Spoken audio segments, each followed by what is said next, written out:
Puji Tuhan buat kasihnya Tuhan yang begitu luar biasa kepada kita semua, saudaraku. Saudaraku yang kasih dalam nama Yesus, saya akan membacakan satu ayat dari pembacaan Alkitab kita yang sudah lewat, saudaraku, dalam Markus 14 ayat 34, 35 sampai 37. Markus 14 ayat 34. Hatiku, lalu katanya kepada mereka, hatiku sangat sedih, seperti mau mati rasanya. Tinggallah di sini dan berjaga-jagalah. Ia maju sedikit, merebahkan diri ke tanah dan berdoa, supaya sekiranya mungkin saat itu lalu daripadanya. Katanya, ya Aba, ya Bapa, tidak ada yang mustahil bagimu. Ambillah cawan ini daripadaku, tetapi janganlah apa yang aku kehendaki, melainkan apa yang engkau kehendaki. Setelah itu ia datang kembali dan mendapati ketiganya sedang tidur. Dan ia berkata kepada Petrus, Simon, sedang tidurkah engkau? Tidakkah engkau sanggup berjaga-jaga 1 jam? Berjaga-jagalah dan berdoalah, supaya kamu jangan jatuh ke dalam pencobaan. Roh memang penurut, tetapi daging lemah. Sekali lagi dalam ayat 37. Setelah itu ia datang kembali dan mendapati ketiganya sedang tidur. Dan ia berkata kepada Petrus, Simon, sedang tidurkah engkau? Tidakkah engkau sanggup berjaga-jaga 1 jam? Berjaga-jagalah dan berdoalah, supaya kamu jangan jatuh ke dalam pencobaan. Roh memang penurut, tetapi daging lemah. Tuhan Yesus sendiri mengatakannya kepada murid-murid, tidak sanggupkah kamu berjaga-jaga 1 jam dengan aku? Karena banyak pencobaan, saudaraku. Saya yakin, saudaraku, 1 jam adalah waktu minimum bagi setiap anak-anak Tuhan yang mau menang dalam hidup rohaninya. 1 jam merupakan waktu minimum untuk berdoa tiap-tiap hari, saudaraku. Dengan berdoa 1 jam per hari kita akan disegarkan. Dengan berdoa 1 jam per hari kita akan menang atas dosa. Dengan berdoa 1 jam per hari kita menang atas setan dan iblis. Karena pada waktu berdoa itulah kita dikuatkan, saudaraku. Dan dengan berdoa 1 jam pertumbuhan rohani kita akan baik. Dan kita bisa sampai kepada kehendak Tuhan, saudaraku. Saya sangat bersyukur kepada Tuhan. Mulai daripada hari pertama, saudaraku, saya diselamatkan, saudaraku. Saya diajari berdoa 1 jam per hari. Di gereja kami itu, saudaraku, pada waktu itu doa di gereja saja, saudaraku, lebih 1 jam, kadang-kadang 2 jam. Dan sudah itu kami disuruh lagi di rumah berdoa minimum 1 jam per hari. Karena katanya kalau tidak berdoa 1 jam per hari, setan akan mengalahkan engkau. Karena takutnya pula saya kepada setan, saudaraku, dan pada waktu itu belum begitu mengerti mengenai mengusir setan. Dalam nama Yesus, saya pun, saudaraku, berpala-pala sekali untuk bisa berdoa 1 jam per hari. Dan kerap kali, saudaraku, saya berhasil, saudaraku, berdoa 1 jam per hari. Dan sekarang itu sudah menjadi satu kebiasaan dan membawa berkat, saudaraku, untuk berdoa 1 jam per hari. Bahkan sekarang ini, saudaraku, setelah kami berumah tangga, kami juga berdoa 1 jam per hari. Kalau hari kami berdoa bersama-sama, saudaraku, tentunya, saudaraku, kemenangan, sukacita, saudaraku, kami terima sebagai hasil daripada doa 1 jam per hari itu, saudaraku. Tuhan Yesus, seperti kita baca tadi, mengatakan hal ini di Taman Getsemani. Tidak sanggupkah kamu berdoa 1 jam? Dan berjaga-jaga dengan aku. Berjaga-jaga dan berdoalah, supaya kamu jangan jatuh ke dalam pencobaan. Saudaraku yang kasih dalam nama Yesus, pada waktu Tuhan mengatakan demikian ini, dia memang dalam pergumulan yang amat sangat. Pada waktu itu Tuhan Yesus, saudaraku, diserang oleh semua kekuatan iblis. Semua kekuatan neraka, saudaraku, dipusatkan kepada Yesus untuk mengalahkan Tuhan Yesus. Karena pada waktu itulah Tuhan Yesus, saudaraku, mengambil keputusan untuk menanggung dosa manusia ini. Nasib manusia ini pada waktu itu ditentukan oleh kemenangan Tuhan Yesus. Dan syukurlah, saudaraku, Tuhan Yesus menang, saudaraku, mengalahkan setan. Pada mulanya seolah-olah Tuhan Yesus enggan mengangkat dosa manusia. Sehingga Tuhan Yesus berdoa, Bapa, kalau boleh biarlah cawan ini lalu daripadaku, tapi bukan kehendakku, kehendakmu yang jadi. Apakah isi cawan itu, saudaraku? Cawan yang akan diminum Tuhan Yesus berisi semua dosa manusia yang harus ditanggung oleh Tuhan Yesus. Semua manusia sudah berdosa, saudaraku. Dan kalau manusia itu mau diselamatkan, harus ada seseorang yang tidak berdosa yang menanggung dosa manusia itu. Harus ada substitusinya, saudaraku, supaya manusia itu bisa bebas dari dosa. Yesus juru selamat, saudaraku. Dia mau menjadi ganti kita. Dia dihukum karena dosa kita supaya kita jangan dihukum, saudaraku. Inilah jalan keselamatan. Tetapi walaupun Yesus sudah rela, saudaraku, melihat dosa yang begitu besar, begitu kotor, begitu keji, tidak urung Tuhan Yesus gemetar, berkeringat darah, dan berkata, Bapa, kalau ada jalan lain, biarlah kita tempuh jalan lain, Bapa. Dia katakan, supaya aku jangan menanggung cawan minuman ini, tetapi tidak ada jalan lain, saudaraku. Hanya satu jalan, saudaraku. Tuhan Yesus harus menjadi substitusi kita.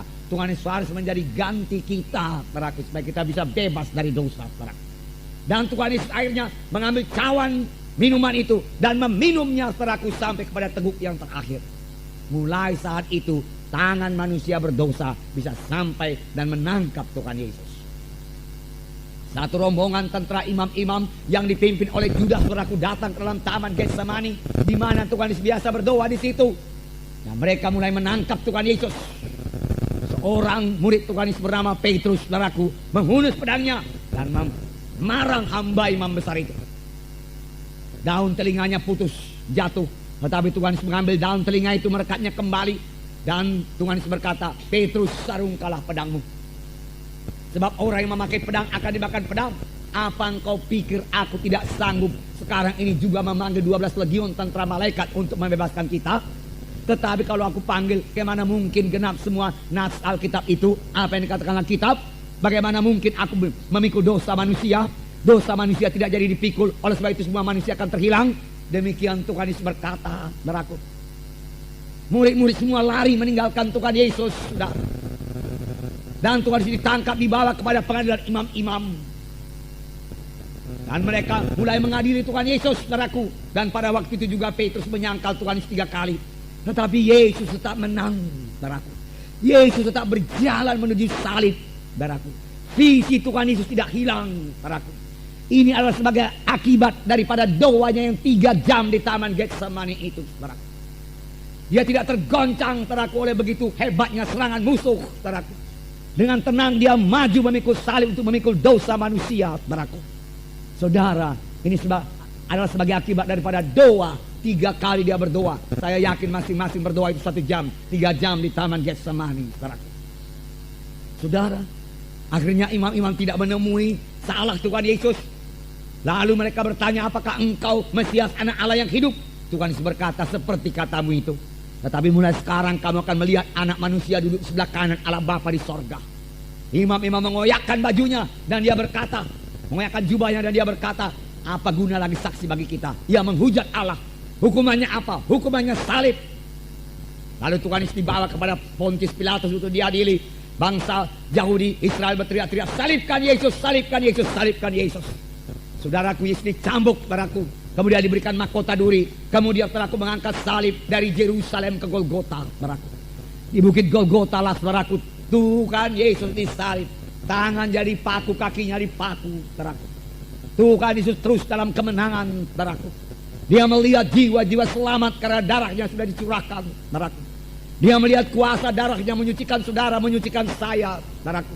Dia melihat jiwa-jiwa lahir baru, bebas dari dosa, saudaraku. Dia melihat bala tentara sorga tumbuh dari anak-anak Tuhan yang selamatkan, saudaraku. Dia melihat gereja-gereja bangkit di seluruh dunia ini, saudaraku. Saudara, dia tetap, saudaraku, berkemenangan di atas salib itu, saudaraku. Menanggungkan sengsara karena dosa semua manusia, karena cintanya kepada manusia ini, saudaraku.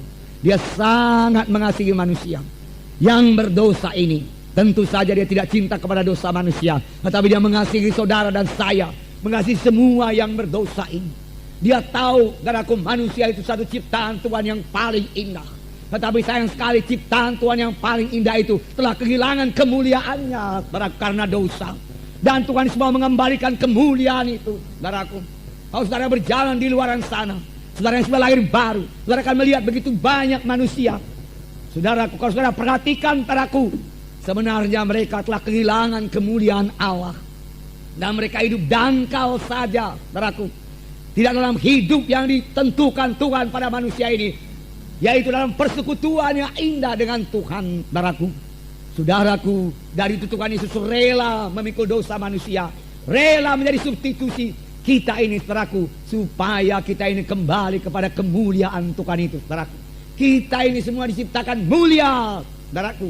Karena kita diciptakan atas peta dan gambar Tuhan, saudaraku.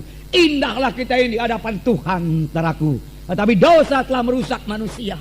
Oleh sebab itu saudara-saudara, mari bebas dari dosa, saudaraku. Dosa itulah yang merusak saudara. Dosa itulah yang membuat saudara keberatan, gagal, saudaraku. Dosa itu memisahkan saudara dengan Tuhan. Dosa itu membawa saudara kepada hukuman yang kekal, neraka yang kekal. Dan Tuhan tidak menghendaki seorang pun binasa. Tuhan tidak menghendaki seorang pun ke neraka. Tetapi Tuhan menghendaki supaya kita semua sampai kepada pertobatan, sampai kepada hidup yang kekal. Untuk itu Yesus rela disalib, saudaraku. Untuk itu Yesus, saudaraku, buku Ibrani mengatakan mengangkat salib, menanggung sengsara, supaya hidup kita ini berubah sungguh-sungguh, saudaraku. Kembali lagi kemuliaan Allah itu kepada kita. Kembali lagi persekutuan dengan Tuhan kepada kita, saudaraku. Persekutuan inilah yang hilang di Taman Eden, saudaraku. Manusia itu sangat dikasihi oleh Tuhan Yesus. Adam dan Hawa sangat dikasihi oleh Allah Bapa. Itu sebabnya, saudaraku, Allah sering datang ke dalam Taman Eden dan bersekutu dengan Adam dan Hawa. Dalam seminar kita pelajari, saudaraku, bahwasanya Tuhan mengunjungi manusia mulai daripada manusia pertama, sebelum jatuh kepada dosa dan juga sesudah jatuh kepada dosa. Karena cintanya, saudaraku. Cinta itu perlu persekutuan. Nanti akan kita lihat, saudaraku. Karena Allah itu sangat mengasihi manusia. Dia sangat rindu bersekutu dengan manusia. Tetapi dosa itu terus telah serupa dengan dinding menceraikan kita dengan Tuhan, saudaraku. Kita berpisah dengan Tuhan karena dosa kita. Sekaligus kita berpisah dengan berkat-berkat Tuhan. Sekaligus kita berpisah dengan sorga, saudaraku. Untuk itulah Yesus disalib, supaya dia mengembalikan lagi persekutuan yang telah putus itu kepada kita manusia ini, saudaraku. Supaya kita boleh berdoa lagi kepada Tuhan dan bersekutu dengan Tuhan. Dan merasakan, saudaraku, kasih Tuhan dalam hati kita ini, saudaraku. Saudaraku, inilah maksud yang pertama dari doa, saudaraku. Bukan hanya minta, tetapi kita terutama supaya kita bersekutu dengan Tuhan, saudaraku, bersekutu. Nah, saudaraku yang kasih dalam nama Yesus, bagi saudara yang baru kali ini datang, saudaraku, saudara sudah dengarkan tadi bagaimana Yesus sengsara memikul dosa saudara. Terimalah, saudaraku, keselamatan yang sudah disediakan Tuhan kepada saudara. Saudara begitu indah di hadapan Tuhan, tetapi dosa telah merusak saudara. Dan karena saudara belum kembali kepada Tuhan, kemuliaan Tuhan juga belum kembali kepada saudara. Saudara sangat dikasihi Tuhan. Saudara sangat indah di hadapan Tuhan. Dan Tuhan mau memberkati saudara luar biasa, saudaraku. Mengapa manusia ini banyak keberatan, kesedihan, kegagalan, kemiskinan, saudaraku. Sampai-sampai banyak orang mempersalahkan Tuhan. Dia katakan kalau Tuhan itu Tuhan yang baik, mengapa begini banyak kesusahan, kemiskinan, mengapa saya gagal, saya butuh uang, mengapa saya tidak ada uang, dan lain sebagainya. Mengapa penyakit saya tidak sembuh-sembuh, kalau memang Allah itu Allah yang kasih adanya. Sungguh Allah itu kasih adanya, saudaraku. Sungguh dia mau saudara sehat, saudaraku. Sungguh dia mau saudara keberkatan, saudaraku. Sungguh dia mau saudara berhasil dalam hidup ini, saudaraku. Tetapi dosamu, dosa saya, dosa saudara serupa dengan dinding menceraikan aku dengan engkau, Tuhan berkata. Itu sebabnya tangan Tuhan yang mau memberkati saudara, tangan Tuhan yang mau menolong saudara tidak sampai kepada saudara. Dosa itu perlu diselesaikan lebih dahulu, saudaraku. Dosa perlu disucikan lebih dahulu oleh darah Yesus, saudaraku. Barulah tangan Tuhan sampai kepada kita. Doa kita didengarkan Tuhan. Tapi yang terlebih indah, saudaraku, kita mulai persekutuan kita dengan Tuhan, saudaraku. Persekutuan kita dengan Tuhan. Saudaraku yang kasih dalam nama Yesus. Ini berita keselamatan bagi saudara. Jadi dosa yang merah patmas sekali sudah ditanggung oleh Tuhan Yesus. Sebab pada akhir hayat Tuhan Yesus di kayu salib di Golgota, dia berkata, sudah genap. Dia katakan, walaupun terlebih dahulu dia berteriak, teriakan karena akibat dosa, saudaraku. Teriakan yang menghancurkan hatinya. Mengapa? Karena dosa manusia dipikulkan kepada Yesus. Dan karena dosa itulah, saudaraku, Yesus berteriak, Eloi, Eloi, lama sabachthani. Bapa, mengapa engkau tinggalkan aku? Terjadi perpisahan. Karena dosa itu selamanya memisahkan, saudaraku. Dosa memisahkan. Dosa kepada Tuhan memisahkan kita dengan Tuhan, saudaraku. Dosa kepada sesama manusia, dosa dalam keluarga menyebabkan persekutuan dalam rumah tangga itu juga terganggu, saudaraku. Dosa. Nah, saudaraku yang kasih dalam nama Yesus. Tetapi beberapa waktu sesudah itu, saudaraku, Tuhan berkata, sudah genap. Genaplah ditanggung oleh Tuhan Yesus. tidak perlu saudara tanggung lagi. Genap dosa saudara ditanggung oleh Tuhan Yesus. Genap akibat dosa saudara ditanggung oleh Tuhan Yesus. Kalau Yesus sudah menanggungnya, buat apa saudara tanggung lagi, saudaraku? Saya bebas, saudara bebas, saudaraku. Bebas dari kutuk dosa, kutuk kemiskinan, kutuk kegagalan, saudaraku. Bebas oleh Yesus. Inilah berita yang baik, berita Injil, saudaraku. Bagi semua manusia, saudaraku. Sayang tidak semua mau menerima, saudaraku. Saudara, banyak yang berpendapat bertobat itu susah sekali.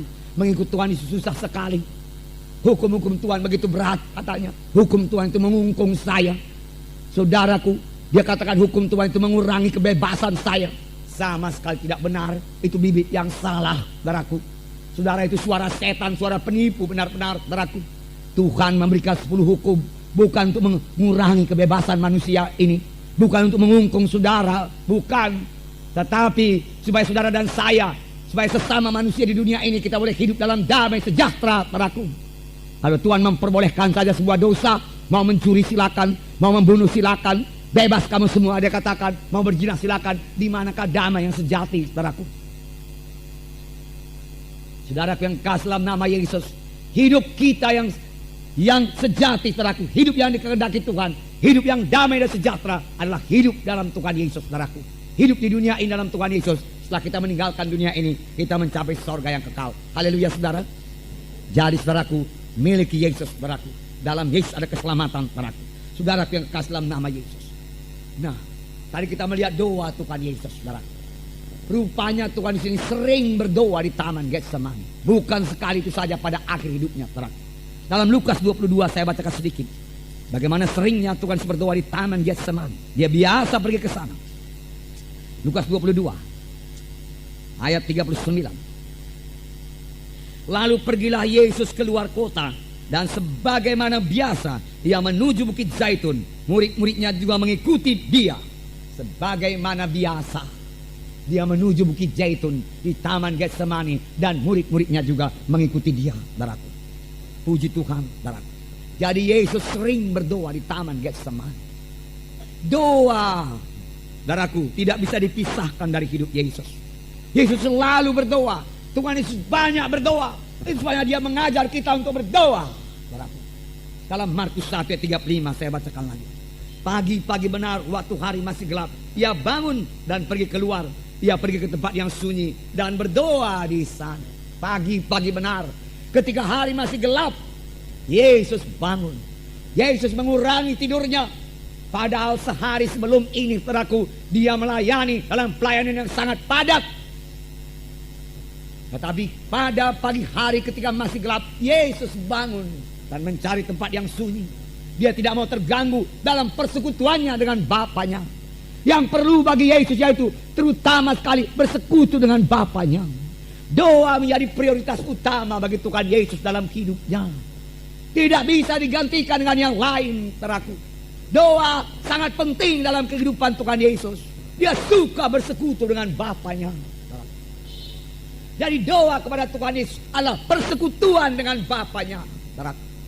Yesus suka bersekutu dengan Bapanya. Dan pada pihak lain, Bapa suka bersekutu dengan Yesus, saudaraku. Bapa rindu bersekutu dengan anaknya. Juga Bapa rindu bersekutu dengan kita sekarang ini, saudaraku. Sayang, banyak anak Tuhan kurang memberi waktu berdoa, bersekutu dengan Bapa di sorga. Sayang, doa kita kebanyakan minta-minta saja, saudaraku. Padahal Bapa suka sekali bersekutu dengan kita, bahkan rindu akan persekutuan dengan kita, saudaraku. Dalam Lukas 6, satu contoh lagi yang menerangkan mengenai Tuhan Yesus berdoa. Lukas 6 ayat 12. Pada waktu itu pergilah Yesus ke bukit untuk berdoa, dan semalam-malaman dia berdoa kepada Allah. Semalam-malaman dia berdoa kepada Allah. Saudaraku, dalam persekutuannya indah dengan Bapa, saudaraku. Kerap kali kita tidak mengenal waktu, saudaraku. Kita telah dikelilingi oleh hadirat sorgawi, saudaraku.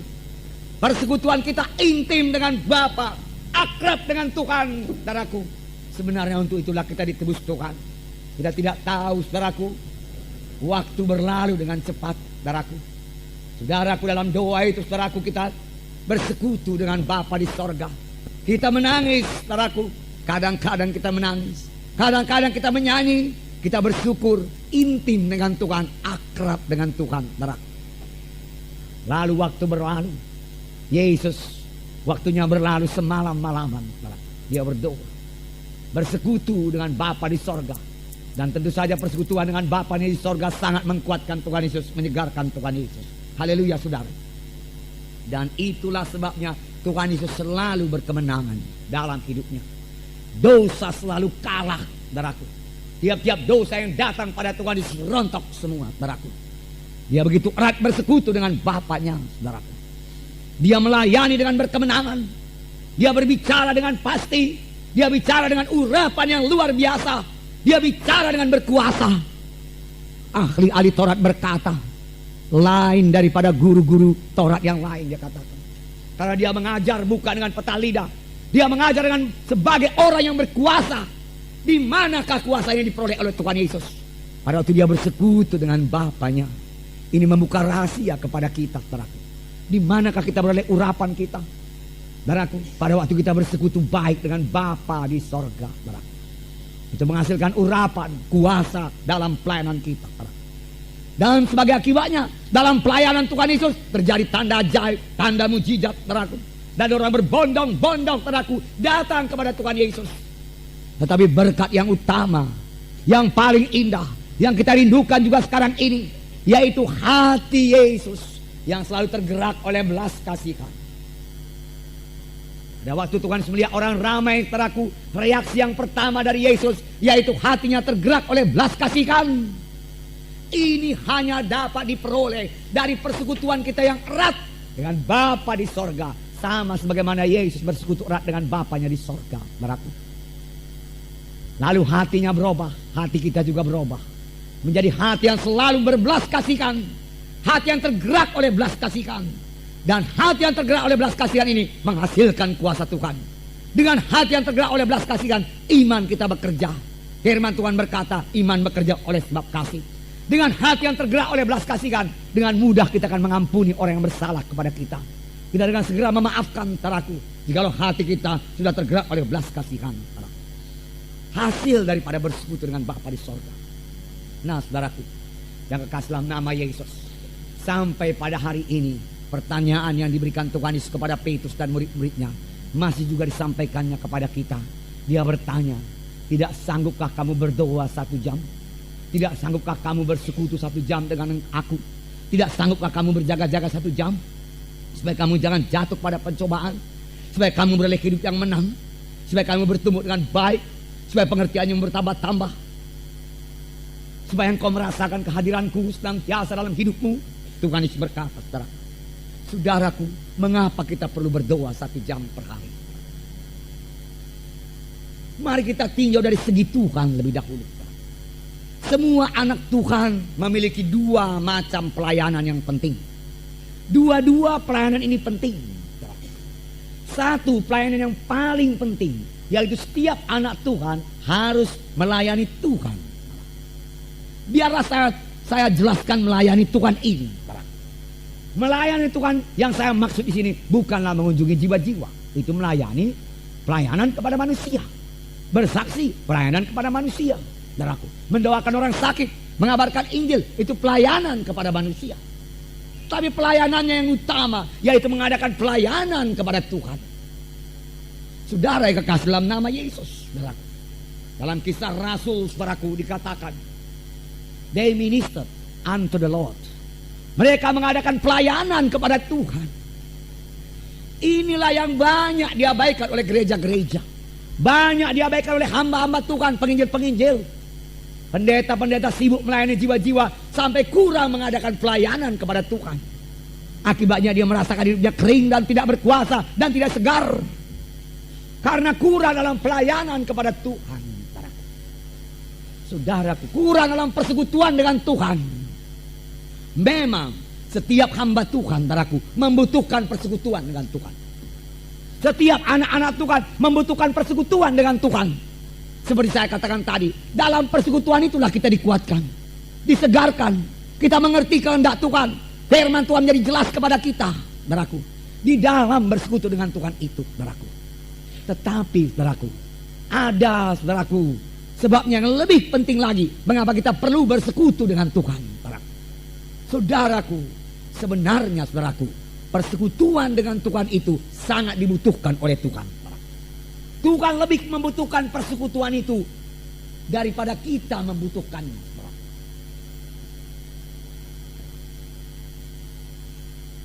Tuhan lebih membutuhkan persekutuan itu, saudara. Mengapa? Mengapa Tuhan membutuhkan persekutuan dengan kita, anak-anaknya? Siapakah kita ini di hadapan Tuhan, saudara? Saudaraku, firman Tuhan berkata, Allah itu kasih adanya. Memang dia maha kuasa, maha besar. Dan sepintas selalu kita akan bertanya, dia maha kuasa, maha besar, dia memiliki segalanya. Apa yang dia butuhkan? Saudaraku, tetapi Allah itu juga kasih adanya. Saudaraku, kasih itu membutuhkan persekutuan. Suami istri yang saling mengasihi, dia butuh persekutuan. Satu sama lain. Dia ingin berjumpa satu sama lain. Berkata-kata, saudaraku. Sharing satu dengan yang lain, saudaraku. Istri yang mengasihi suaminya suka bersekutu dengan suaminya, saudaraku. Suami yang mengasihi istri, saudaraku, suka bersekutu dengan istrinya. Demikian saudaraku, Allah Bapa yang mengasihi manusia ini menanti-nantikan persekutuan dengan kita. Adakah kita memberikan waktu untuk bersekutu dengan Tuhan?